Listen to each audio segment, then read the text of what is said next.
Samantala sa kaugnay pa ring balita, ilan ding mga OFWs na napawi mula naman sa Middle East, kabilang din sa mga nagbakasakaling makahanap ng trabaho sa Labor Day Job Fair doon yan sa Quezon City. Nandun si Radyoman Mike Guyagoy. Mike. RMN Live Report. Umila rin at nagbakasakaling makahanap ng trabaho sa sinagawang Labor Day Job Fair sa Quezon City. Ang ilang OFWs na umuwi mula silang bansa sa Middle East dahil sa giyera doon. Kabilang dito ang 62 years old na si Rodilio Anida Jr. Ayon kay Anida, nahinto ang kanyang trabaho dahil sa giyera at 3 buwang hindi nakasahod bilang safety officer sa isang construction firm sa Dubai. Anya, kailangan na niya ngayon makahanap ng bagong trabaho dahil marami silang pinagkakagastusan gaya ng upa sa bahay at sa pang-araw-araw na pagkain. Nahinto ang aming trabaho at nagsialisan din po kasi ang mga investor, including po yung mga nasa management namin ng mga return.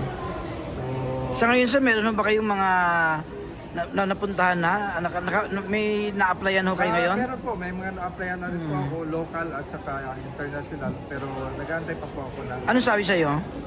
Tatawagan na po kung sakasakali na po na makasama doon sa mga inaano ng mga kumpanya, inaalak nila.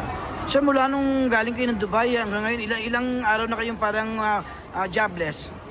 Ano na po, mula po ng April 14 hanggang ngayon po, naghahanap po ako locally ng mga mapapasukan at saka kung sakali makabalik pa rin po ng abroad.